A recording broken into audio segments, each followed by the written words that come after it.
200 মান ভ্যাকেন্সি আছে আৰু এই 200 ভ্যাকেন্সিত আপোনালোকে এবাৰ চাকৰি পাব একদম ফিক্স আৰু এই ভ্যাকেন্সিখিনি কোনো ধৰণৰ আপোনালোকে ৰানিং কৰিব নালাগে কোনো ধৰণৰ লং জাম্প মাৰিব নালাগে কোনো ধৰণৰ আপোনালোকে ৰিটেন টেষ্ট দিব নালাগে কোনো ধৰণৰ আপোনালোকে ভাইবা টেষ্ট দিব নালাগে যদি আপুনি এইখিনি পদত এপ্লাই কৰিছে আসাম পুলিচৰ যিখিনি বৰ্তমান ভ্যাকেন্সি এপ্লাই হৈ গৈছিল এইখিনি পদত এবাৰ আপোনালোকে চাকৰি পাব একদম ফিক্স এণ্ড ফাইনেল 200তকৈ অধিক যেহেতু ভ্যাকেন্সি মুকলি কৰা হৈছিল নমস্কাৰ মই নিৰুৎপল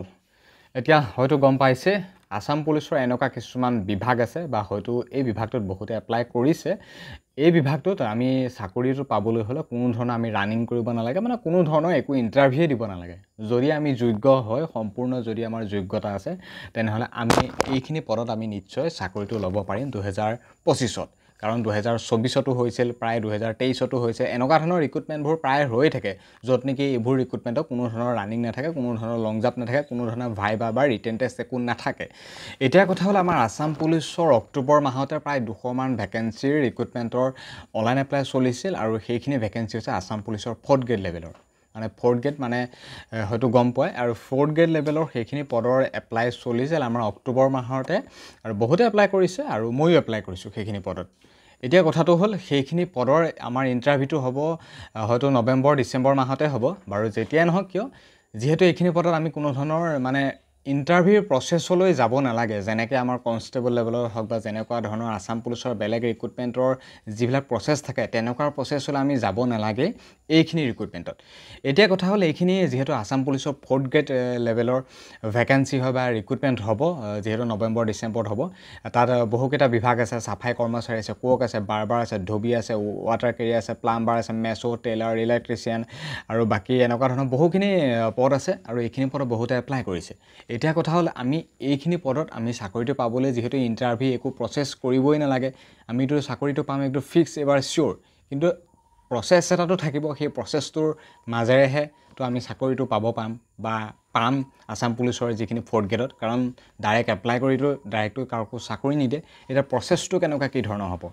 যিখিনি 4th গ্ৰেড লেভেলৰ আসাম পুলিচৰ ভ্যাকেন্সি ৰিক্ৰুটমেন্টৰ হৈ গৈছে কোক বাৰবাৰ ধবি ওয়াটাৰ কেৰিয়াৰ সাফাই কৰ্মচাৰী যিখিনি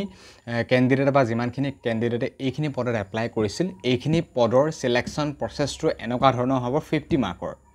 তোমালোকে লিখি ৰাখা বা অফিচিয়েল নোটিফিকেশনটো চাব পাৰিবা তাতে লিখা হৈছে গুটেখিনি মেনশন ধুনিয়াকৈ কৰা হৈছে ডিটেইলছ বাই ডিটেইলছ আছে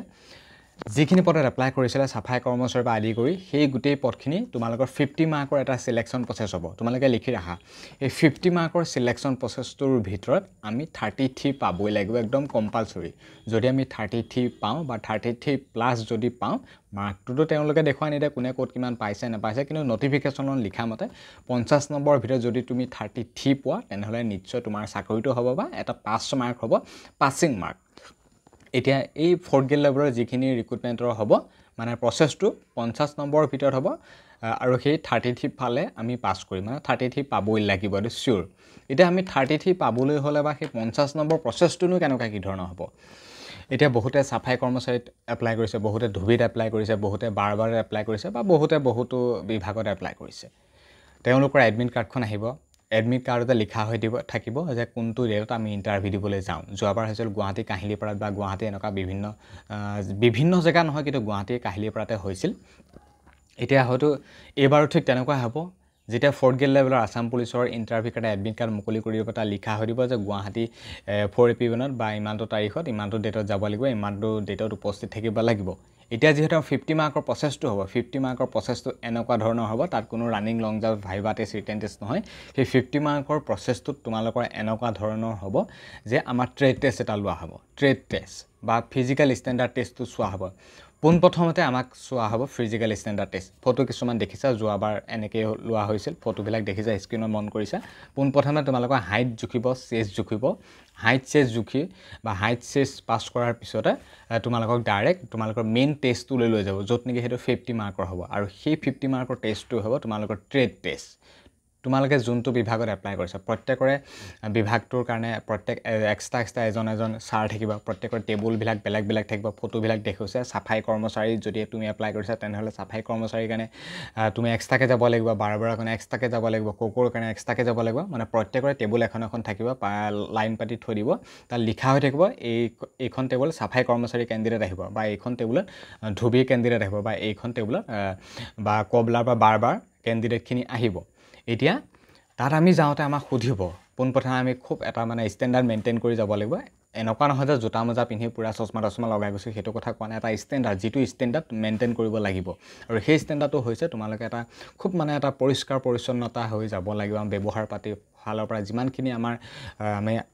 পুলিচত কৰিব লগা বা পুলিচৰ চাকৰিটো পাবলৈ আমাৰ যোগ্যতাৰ ভিত্তিত আমি যিমানখিনি দেখুৱাব লাগিব গোটেইখিনি আমি তাত দেখুৱাব লাগিব ট্ৰেড টেষ্টলৈ যাওঁতে তাত আমাক সুধিব তুমি যদি চাফাইত এপ্লাই কৰিছা চাফাই কৰ্মচাৰীৰ বিষয়ে তোমাক সুধিব যে চাফা কেনেকুৱা কি ধৰণৰ হয় নহয় বা ক'ৰবাত কিবা কাম কৰিছা নকৰিছা বা কোকৰ যদি এপ্লাই কৰিছা কোকৰ খাদ্য বনোৱা নবনোৱা বা কিবা ধৰণৰ কথাবিলাক সুধিব খাদ্যৰ পৰা সুধিব যদি তুমি বাৰবাৰত এপ্লাই কৰিছা মানে বাৰবাৰৰ বিষয়ে তোমাক সুধিব যে চুলি কটা নকটা বা চুলি কেনেকুৱা কি হিচাপত কাটি পাইছা নাপাইছে সেইখিনি বিষয়ে সুধিব মানে প্ৰত্যেকটো বিভাগৰে কাৰণে প্ৰত্যেকজন ছাৰ থাকিব এক্সট্ৰা আৰু প্ৰত্যেকটো বিভাগৰে কাৰণে তোমালোকক সুধিব যোনে যোনটো বিভাগত এপ্লাই কৰিছা সেই বিভাগটোৰ বিষয়ে সুধিব আৰু ভালকৈ ক'ব পাৰিব লাগিব নাম বা পৰ্যন্ত গোটেইখিনি ডিটেইলছত আমি শুদ্ধ সত্যভাৱে ক'ব পাৰিব লাগিব আৰু এইখিনি আমি যিমানখিনি আমি তেওঁলোকক আমি এনচাৰ দিব পাৰোঁ যোনে আমাৰ যোনটো বিভাগৰ বিষয়ে সুধিব তুমি যদি মই পুনৰবাৰ কৈছোঁ তুমি যদি কোকৰ বিষয়ে এপ্লাই কৰিছা তেনেহ'লে কোকৰ বিষয়ে তোমালোকক নিশ্চয় সুধিব আৰু আমি কথা কোৱাৰ মডিং বা কথা কোৱাৰ ষ্টাইল গোটেইখিনি আমাৰ কোৱালিটি চাব আৰু সেই গোটেই কোৱালিটিৰ ওপৰত ভিত্তি কৰি বা তেওঁলোকে যিবিলাক কুৱেশ্যন কৰে আৰু কুৱেশ্যনবোৰ তেওঁলোকে ইজি লেভেলৰ সোধে বুলি নকওঁ বহুত টান লেভেলৰ সোধে বুলি নকওঁ কাৰণ যোনে যোনটো বিভাগত এপ্লাই কৰিছে সেই বিভাগটোৰ বিষয়ে সুধিব হয়তো দুই এটা বাহিৰা প্ৰশ্ন সুধিব পাৰে ভাইবা টাইপত কিন্তু এইটো ট্ৰেড টেষ্টে হয় হয়তো দুই এটা কথা সুধিব পাৰে এটা কথা তেওঁলোকে যিমানখিনি কুৱেশ্যন সুধিব বা যেনেকুৱা যি ধৰণৰ হিচাপত তোমালোকক সুধিব বা কেনেকুৱা কি ধৰণৰ হয় নহয় সেই গোটেই তোমালোকৰ কোৱালিটিটো অনুসৰি সেই 50 মাৰ্কৰ ভিতৰতে তোমালোকৰ 33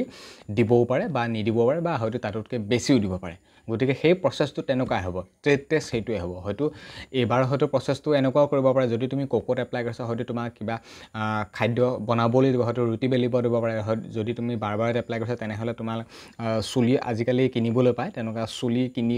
চুলিবিলাক তোমালোকক কাটিব দিব এটা হিচাপত আজিকালি তেনেকুৱা কিছুমান প্ৰচেছ চলে হয়তো তেনেকুৱাও দিব পাৰে যদি তুমি গ্ৰাছ কাটত এপ্লাই কৰিছা গ্ৰাছ কাটৰ না ইলেক্ট্ৰিচিয়ান বা প্লাম্বাৰ এইবিলাকত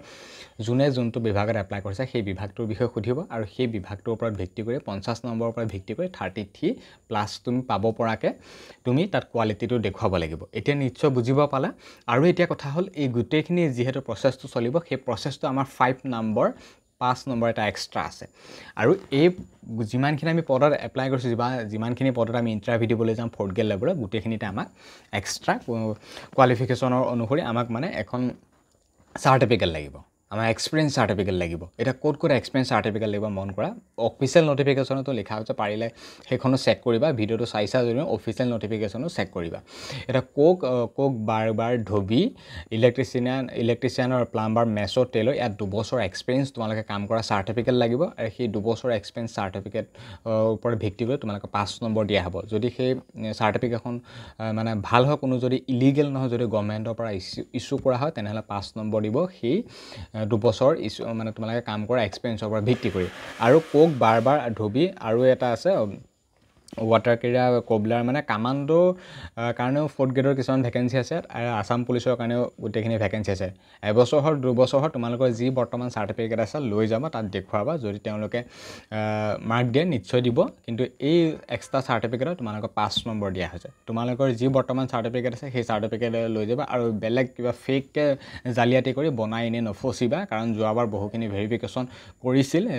আৰু এইবাৰ হয়তো খুব হাৰ্ডলি ভেৰিফিকেশ্যনটো কৰিব কাৰণ পোষ্টৰ সংখ্যা কম বহুত লাখ কেণ্ডিডেটে এই 4th গ্ৰেডৰ ভেকেঞ্চিটোতে এপ্লাই কৰিছে কাৰণ 8 পাছো আছে 10 পাছো আছে গতিকে সেইটোৰ কাৰণে কৈছোঁ ফেক জালিয়াতি কৰি এনেই কিছুমান উল্টা পুল্টা বেলেগৰ পৰা পইচা দি মানে এক্সট্ৰা কিছুমান চাৰ্টিফিকেট উলিয়াই তাত গৈ দেখুৱাই এনেই নফচিবা যি আছে তাকে লৈ যাবা 1 বছৰ হওক 2 বছৰেই হওক মই কথাখিনি বুজাই দিছোঁ নিশ্চয় বুজিব পাৰিছা যি ডকুমেণ্টছ আছে লৈ যাবা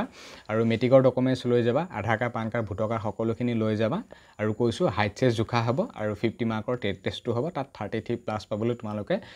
কোৱালিটি অনুসৰি তোমালোকে যিমান পাৰা সিমান চেষ্টা কৰিবা চব মুঠতে যি সোধে পুৰা এটা হিচাপত তোমালোকে এনচাৰসমূহ দিবলৈ চেষ্টা কৰিবা আৰু 3% আছে টি চাহ জনগোষ্ঠীৰ লোকসকলৰ কাৰণে 3% দিবা যিসকল চাহ জনগোষ্ঠীৰ লোক তেওঁলোকৰ 3% এক্সট্ৰাকৈ দিয়া হ'ব মাৰ্ক আৰু আজিৰ ভিডিঅ'টো ইমানখিনি আছিল যে এইখিনি পদত আমি আসাম পুলিচৰ যিখিনি বৰ্তমান ভেকেঞ্চি ওলাইছে এপ্লাই হৈ গৈছে আৰু নেক্সট আকৌ এনেকুৱা ধৰণৰ ভেকেঞ্চিসমূহ এপ্লাই হৈ থাকিব আৰু এইখিনি পদত আমি এপ্লাই কৰিবলৈ হ'লে মানে ইণ্টাৰভিউ দিবলৈ হ'লে কোনো ধৰণৰ ইণ্টাৰভিউ ৰিক্ৰুটমেণ্ট প্ৰক্ৰিয়ালৈ ইমান বিশেষকৈ যাব নালাগে বা running long jump viva written test এইবোৰত দিব নালাগে এতিয়া নিশ্চয় বুজিব পাৰিলে এনেকুৱা ধৰণৰ প্ৰচেছবোৰে চলি থাকে 4th গ্ৰেড লেভেলৰ 50 মাৰ্কৰ 33+ বা হাই চেষ্ট টেট টেষ্ট এইবোৰে চলি থাকে এনেকুৱা ধৰণৰ পদত পুনৰবাৰ কৈছোঁ ইয়াত কোনো ধৰণৰ ৰানিং কৰিব নালাগে আৰু ভিডিঅ'টো যদি আজি ভাল পালা বহুতে যিহেতু বিচাৰিছিলে এনেকুৱা ধৰণৰ ভিডিঅ' যে 4th গ্ৰেডৰ ইণ্টাৰভিউৰ কাৰণে ভিডিঅ' লাগে ক'ত কেনেকুৱা কি হয় নহয় গতিকে ভিডিঅ'টো নিশ্চয় বহুখিনি কথা ক'লোঁ বুজিব পাৰিছা এনেকুৱাই হ'ব প্ৰচেছসমূহ আৰু তোমালোকে কৈ থকাৰ কাৰণে আজি ভিডিঅ'টো প্ৰস্তুত কৰিলোঁ বহুতে কৈ থাকে 4th গ্ৰেডৰ ইণ্টাৰভিউ সম্পৰ্কে এটা ভিডিঅ' লাগে গতিকে তেওঁলোকৰ কমেণ্টসমূহৰ উত্তৰ ৰাখিবলৈ যিমান পাৰোঁ সিমান চেষ্টা কৰিলোঁ আৰু ভিডিঅ'টো চাই যদি ভাল পাইছা পুনৰবাৰ কৈছোঁ শ্বেয়াৰ কৰিবা আৰু এইখিনিতে ভিডিঅ'টোৰ পৰা সামৰণি মাৰিছোঁ ধন্যবাদ জয় অসম